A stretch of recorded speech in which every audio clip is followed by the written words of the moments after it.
What if Maul, Qui Gon, and Obi-Wan all survived in the Battle of Naboo in The Phantom Menace? As we know, Qui Gon died and Maul was kind of out of action for roughly 10 years after being cut in half, so what if all that didn't happen? Let's get right into it. I'm back from vacation, 4 to 5 videos this week, so here we go. Obi-Wan Kenobi watched from behind the ray shield red doors as his master battled the Sith Lord. It was becoming clear to Kenobi that Qui-Gon was losing the fight. He needed help, but these doors would not open. Obi-Wan looked around inside the room the two were fighting in. Along the walls and on the ceiling, there were loads of electrical wiring and small platforms scattered about. Obi-Wan took one final look at Maul and Qui-Gon, then used the Force to grab as much of the platforms as he could, pulling down, slamming the debris between the two fighters. Qui-Gon fell backwards, and Maul was slammed away, tripping into the hole next to him. Moments later, the red door opened, and Obi-Wan and Qui-Gon looked down the shaft to see Maul hanging on. The Sith Lord knew it was over now, and the three looked at each other as Maul snarled, letting go, hugging the side of the wall as he fell down the entire shaft. Qui-Gon got to his knees, exhausted, and a bit later the two of them had to get out of there. They had to find Anakin, inform the Jedi that this most definitely was a Sith Lord. The Sith had returned. And Maul was falling for what felt like forever, tumbling through the air, but eventually he saw some light. Below him was a room far below Naboo, lined with catwalks. He used the Force to slow his fall, but still slammed into one, then another, and another before landing flat on his back on the final catwalk. If he hadn't slowed his fall with the Force, Maul didn't know what he would have done, likely died. But he looked around now, and he was in a plasma refinery, and he stumbled outside, at the bottom of the mountain, pressing a button on his wrist to call his ship to him. Then he fell to the ground to wait. He'd failed, and it pained him both physically and mentally, knowing now that he must return to his master. Qui-Gon and Obi-Wan returned to the Jedi Temple with the young Anakin. He had destroyed the Trade Federation ship, while the Jedi fought the Sith, and now Qui would insist that the boy be trained, while Obi-Wan moves on to become a Jedi Knight. And as they entered the council, they began to go over everything. They were confronted by the Darkside warrior again on Naboo. It was a Sith. Both Jedi agreed and told the council, and then Yoda led the Jedi Council in apologizing for not acting more urgently. He didn't want to believe that the Sith could truly have returned without them knowing, and it got in the way of the council's judgment. Obi-Wan said the Sith jumped down the reactor shaft, likely dead, but not for sure. Then Qui-Gon told the council that he will train Anakin, or he will leave the order to train him, and begrudgingly the council accepted. Anakin was formally made a Padawan to Qui-Gon, while Obi-Wan passed the trials, becoming a true Jedi Knight. There was a calm all across the Coruscant night skyline, a quieter night than usual, except for one place. Deep into the industrial sector, Darth Sidious stood with Count Dooku, who would soon be his new apprentice. When the ship of Darth Maul entered the hangar bay, Sidious and Dooku watched as Maul stumbled down the ramp, and then knelt in front of Sidious, apologizing for failing. Sidious spoke after a moment, saying, "It was said you had died on Naboo. You will wish that were so, as you are now shown the cost of failure." And before Maul could realize what was just said, powerful lightning slammed into him, sending him flying, slamming into the old wall behind him. Maul even heard the wall crack as he hit it. He fell to the ground, more lightning hitting him. Then it suddenly stopped. Maul felt like he was about to die, and then Sidious spoke again, to someone else. He said, "Kill him, my apprentice," to Dooku, and Maul saw a blue lightsaber ignite. So he stood up and ignited his own, blocking a few one-handed strikes from this Jedi. The two of them dueled for a bit, but Maul was soon being backed up to that wall. This was his end, but he remembered hearing the crack when he crashed into the old wall. And suddenly, Dooku cut through Maul's saber, then cut off Maul's right hand. Maul fell to the ground, but then used his final strength to push himself backwards as hard as he could into the wall. It broke open, and he fell into the Coruscant night. Sidious and Dooku watched him fall, and concluded he had to be either dead or hurt enough to never return. His ship was still in the hangar, no way he would survive this. And this was good. as it was time for the two of them to put their plans for war and chaos into motion, plans that could take up to a decade. Maul was falling, one hand gone, lightsaber gone, and he used the Force to push the button on his wrist to call to his other ship. He'd stored his original one in the Sith hangar, but he had one secretly here long ago, hidden away, fearing that he may have to flee the Sith and their treachery someday. He was right, and eventually a ship got under Maul, and he fell into it, taking it out to space, punching in hyperspace coordinates before passing out. The last thing he thought about was revenge. Revenge of Sidious. Revenge on the Jedi. Revenge on everyone. And in the Jedi Temple, and throughout the galaxy, there was what could only be described as an eerie peace. It was now 3 years later, and Anakin was progressing very nicely with Master Qui Gon Jinn in Jedi training. For Qui Gon, training Anakin was much different than training Obi-Wan. When it came to Obi-Wan, no one really wanted to train him because as a youngling, Obi-Wan was always near the bottom. He was not very strong in the Force, at all, but Qui-Gon had taken a chance on him, and Obi-Wan had become a very respected Jedi Knight. Like Obi-Wan, no one else had wanted to train Anakin, but for different reasons. The boy was not only too old, but too unpredictable, perhaps too powerful.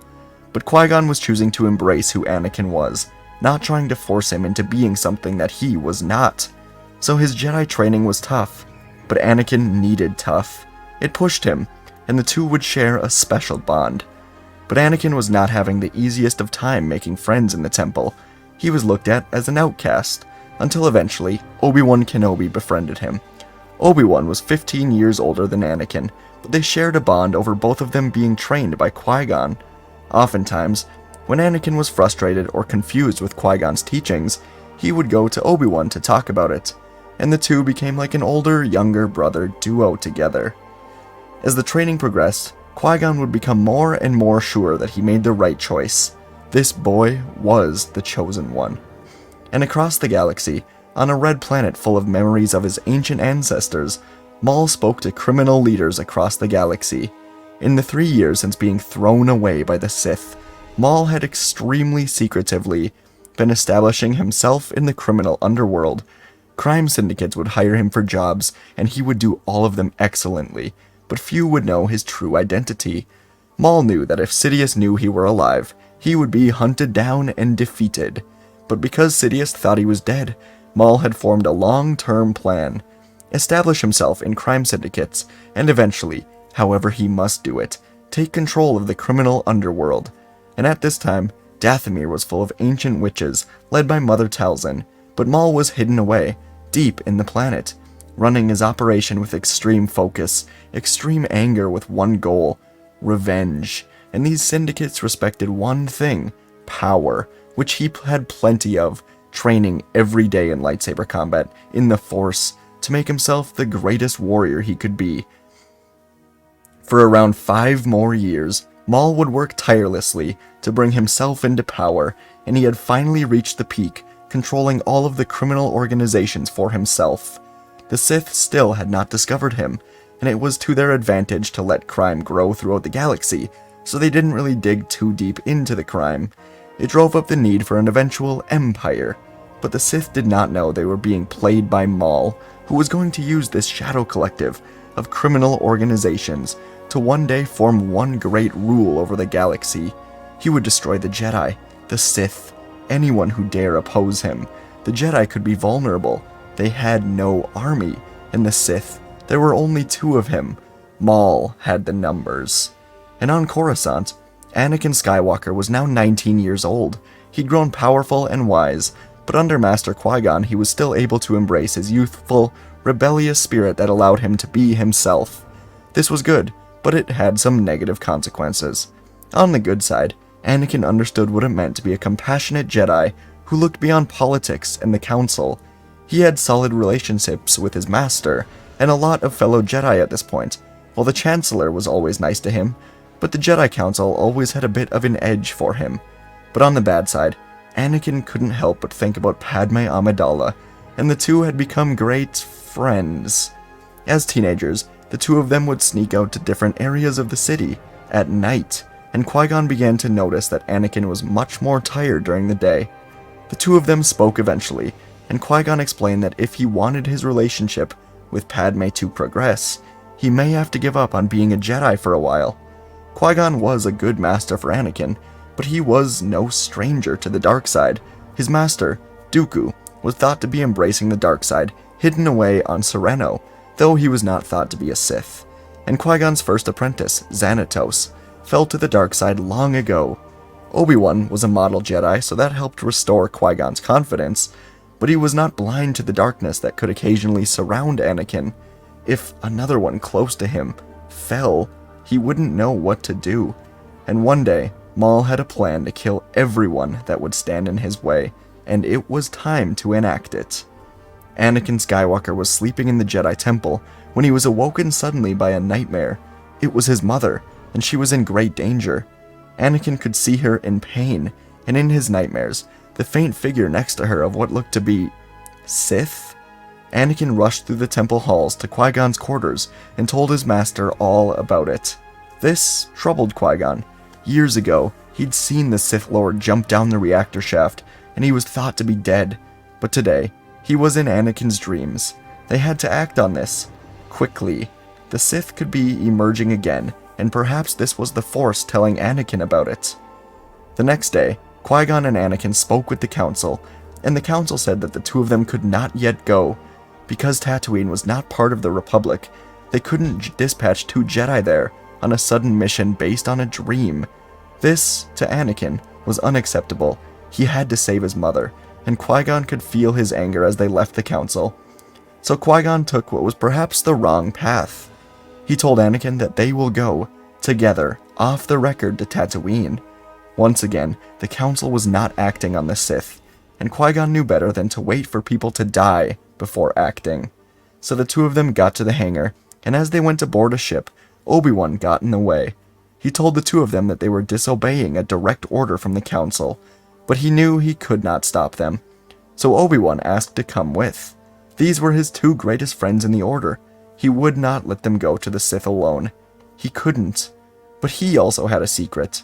On the side, Obi-Wan and Grandmaster Yoda had been investigating a newfound clone army on Kamino, and Obi-Wan asked Yoda to ready a fleet for Tatooine. Once the Jedi find the Sith there, then the Republic would have cause for an assault. But it must stay secret for now. And soon, Qui-Gon, Anakin, and Obi-Wan took off for Tatooine, the place they all met so long ago. The three of them would travel through hyperspace, land on the Sand Planet, find the Lars homestead, then travel together out deep into the Junlin wastes to find the Tusken camp. And as they approached, all was quiet. They quickly realized the camp was abandoned. This was strange, but moments later a red lightsaber was ignited. All three Jedi now turned to see Maul, holding his lightsaber next to Shmi Skywalker. And in a low, gravelly voice, Maul spoke to them, telling them all they had to do right now was listen, and Shmi would be kept safe. Qui-Gon reassured Anakin, and the three Jedi put their lightsabers away to listen to Maul. They had no other real choice. And now Maul continued his plan by telling the Jedi that the Sith are not simply hiding, they're merely waiting to reveal themselves. Maul described to these Jedi that the Sith are right underneath their noses, working against them, and together they can destroy the Sith once and for all, but only if they trust him. Qui-Gon asked why now? Why wait for so many years? The truth was that Maul was building up his criminal empire to take the place of the Republic. But right now he told Qui-Gon that for years he was lost, alone, abandoned, and broken, unsure of what to do until now. Maul made it seem like he was not a threat, when in reality his own criminal empire was hiding, waiting for their time to strike, waiting for Maul. And then Maul revealed the truth. Chancellor Palpatine is the Sith Lord, and he is slowly grooming Anakin Skywalker, the Chosen One, to become his new apprentice. He was not completely sure about the second part, but it would certainly help the Jedi to trust him right now. Palpatine had been watching over Anakin since he arrived at the temple, and Qui-Gon always got a weird feeling from it. This did make some sense. And so now, Maul put away his lightsaber, allowing Anakin to run up to his mother, who said she was unharmed. Maul grabbed her, kept her safe, put the dreams in Anakin's head using the Force, and now they all listened to Maul's plan together. Darth Sidious, aka Chancellor Palpatine, was giving a speech in the Senate when the lights seemed to flicker, and suddenly a projection of Qui Gon, Anakin, and Obi-Wan with a lightsaber in front of them was shown to everyone. The Senate gasped collectively as the man, keeping his face hidden, spoke to the Senate. He said that he needed to speak to Chancellor Palpatine alone. The man told the Senate he was on Tatooine, and Palpatine has 1 day to get here, or else the 3 Jedi die, and many more Republic citizens will follow. Of course, the Jedi were in on it, and Maul was the one hiding his face. Then, the call ended abruptly. The Senate erupted into confusion as to what was going on. No one understood what this was, except for Palpatine. He could tell by the saber, even from the hidden voice, that this was Maul, his former apprentice. And Sidious knew he must go alone, or else risk his true identity being revealed to whoever goes with him.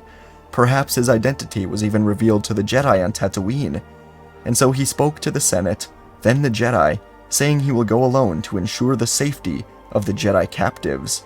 And in the council, Yoda was very, very relieved that he had gone to Kamino and was readying a fleet. It was still hidden from everyone except for him and Obi-Wan that a fleet could be going to Tatooine, but it would work in their favor in the end if need be.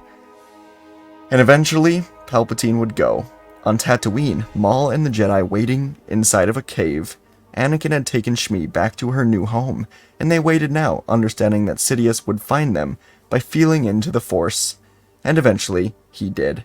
At the opening of the cave, Chancellor Palpatine entered, while putting on his usual fake Palpatine disguise, hiding away that he was a Sith Lord. But he knew as he entered that Maul told these Jedi everything, as Obi-Wan, Qui-Gon, and Anakin ignited their lightsabers, standing next to Maul. Sidious snarled. Maul should be long dead. But Maul was not yet even done with his unraveling of his secret plan. While he needed the Jedi here to lure Sidious, he also needed them gone. He had no need for them any longer. So with a spin that looked like it was going to be for Sidious, Maul turned and stabbed his lightsaber right through the gut of an unsuspecting Anakin Skywalker. And in this moment, there were seconds that seemed like hours, as Qui-Gon, Obi-Wan, and Sidious were all trying to process what had just happened. Then, Maul quickly pulled down the ceiling of the cave, trapping the Jedi inside, as he flipped backwards at Sidious as the two began to duel. For years, Maul had one main goal on his mind: kill Darth Sidious. And so over the years, he trained himself to become at least twice as powerful as when he was defeated on Tatooine. While building his criminal empire, he'd become elite at wielding his lightsaber and using the Force. This caught Sidious off guard, along with seeing his future Chosen One apprentice be stabbed. The two of them fought, red blades clashing against each other, as Maul flipped and moved insanely quickly around Sidious. After a bit, another red-bladed warrior entered, Dooku. Sidious had called him here secretly, but right now he yelled at Dooku to go kill the Jedi trapped in the cave. There could be no loose ends. And now, on one end of the cave, Darth Maul faced off against Darth Sidious, his yellow eyes gleaming with the dark side of the Force. Their duel moved quickly, full of hatred. And on the other side of the cave, Qui-Gon and Obi-Wan were tending to Anakin, who was seeming to lose his life. As Qui-Gon tried to use the Force to heal Anakin, the debris from the cave was blown away, and he heard a new lightsaber ignited. Then, the voice of Qui-Gon's old master, Dooku, saying he was sorry for what he must do.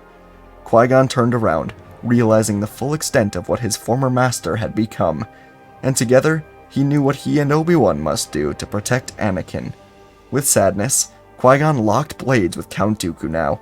Beside him, Obi-Wan joined in. The Force flowed through them, guiding their movements, enhancing their reflexes as they dueled together. And on the other side again, Darth Maul's laughter echoed through the cave as he lunged at Sidious, his speed and agility only getting better. Sidious was parrying each blow, his eyes ablaze with anger and even fear, as Maul's ferocity was met with Sidious's dark side. The two Sith Lords locked in together, but Maul with the clear advantage at this point. And Count Dooku's elegant dueling style clashed with Qui-Gon's defense. Qui-Gon's movements were deliberate, his focus unwavering, and he held his ground against Dooku's assaults. Obi-Wan was no match for Dooku alone, but fighting next to his old master did help him quite a bit.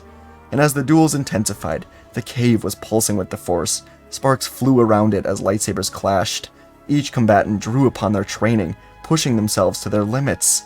In the midst of it all, Dooku pushed Obi-Wan away and spoke to Qui-Gon now, asking him to join together to defeat the Sith, make the Republic in the way they know that is right. A small part of Qui-Gon considered it, but he could not do it. He knew the light side was the right path. It was the only path, and so he told Dooku he wouldn't. With a somber look, Dooku said, "So be it," and blasted lightning at Qui-Gon, catching him off guard, throwing him to the ground. And as Qui-Gon looked back up, Obi-Wan was battling Dooku alone, and Dooku had stuck a rock between them, so Qui-Gon had to cut through it to get to them. As he finally cut through, he saw Dooku kick Obi-Wan in the chin, then spin and stab the young Jedi through the heart. In a matter of minutes, Qui-Gon had watched both of his apprentices fall. With a scream of anger, Qui-Gon felt the darkness now, and he sprinted at Dooku. With a newfound strength, Qui-Gon pressed his attack, his lightsaber a blur of motion, as he relentlessly pursued Dooku. And Dooku sensed the shift in the Force, realizing he may have gone too far. Qui-Gon was not holding back. Lightsabers clashed, and Dooku found himself on the defensive, and with a decisive move, Qui-Gon disarmed Dooku, sending the Sith Lord's red lightsaber across the cave. Dooku stumbled backwards, eyes wide in shock, as Qui-Gon twirled his lightsaber and cut off his head. Dooku was dead, and Qui-Gon sprinted over to Anakin and Obi-Wan, hoping that if they leave now, he can still get them help. But he was too late. Anakin and Obi-Wan, his two apprentices, lay still on the ground, looking at each other in death. Qui-Gon closed their eyes, tears in his own eyes, and he turned back to look at Maul, fighting Sidious. But that fight was over as well. Maul stood tall above the fallen Darth Sidious, and Qui-Gon looked to the stars behind Maul to see a large fleet of Crime Syndicate ships emerge from hyperspace. He watched as Maul boarded his own ship and flew up to meet them, and he could still only watch, knowing that all of the ships were preparing for a new jump to hyperspace, likely for Coruscant, when suddenly, Qui-Gon could hear something coming from Obi-Wan's comlink. It was Grandmaster Yoda. He was telling Obi-Wan, who was now gone, that his investigations to Kamino were correct, and they were now tracking his location to Tatooine with a Republic fleet. Qui-Gon had no idea what this meant. Somehow, they had a Republic fleet, and it didn't matter right now. Qui-Gon quickly picked up the comlink, informing Yoda that there was a Crime Syndicate fleet in space where they would be emerging. Yoda thanked Qui-Gon for the information, and Qui-Gon put the comlink away, smiling down at his former Padawan. Of course, Obi-Wan had a plan. Of course he'd inform the Council. From the start, he'd been in communication with them, and now the Jedi and an army were coming to their aid. Qui-Gon looked to the stars again, and as the Syndicate fleet was about to jump, 10 Republic cruisers emerged and intercepted them. The Syndicate was spread out, quickly shot down by the Republic. Maul had never anticipated this. An army of the Republic? How was it possible? As he maneuvered his ship through the ambush, he had faint memories of his former master, talking about destroying the Republic from the inside. Could this be that army? Had he really built it?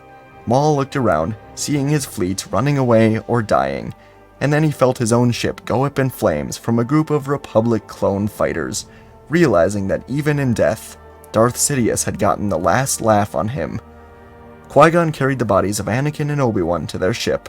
Since he was last at the temple, Sidious has died, Dooku has died, Maul has died, Anakin and Obi-Wan have died, and now the entire Shadow Council collective Crime Syndicate crumbled, would be spread thin as the Republic stood tall with a new Grand Army, with no one to fight except the remnants of the Shadow Collective.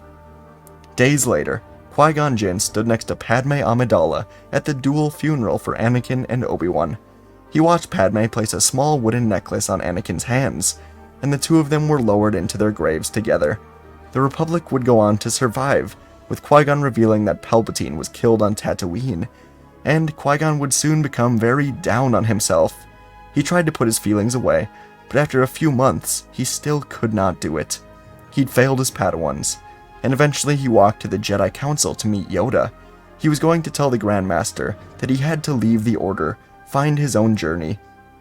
But as he entered, Yoda smiled at him and told Qui-Gon he has a new Padawan for him. Qui-Gon watched as a young Togruta girl walked up to him and introduced herself as Ahsoka Tano. Qui-Gon took a deep breath, remembered Anakin and Obi-Wan, and knew they would want him to move on, and so he introduced himself as Master Qui-Gon Jinn. And folks, that's where our story ends today. You know, I got a couple comments recently that were, you're always making Anakin win. So, folks, I killed him off. I don't often do it, but I wanted to try it and just kind of have a story focused around Qui-Gon more so. So, hope you enjoyed.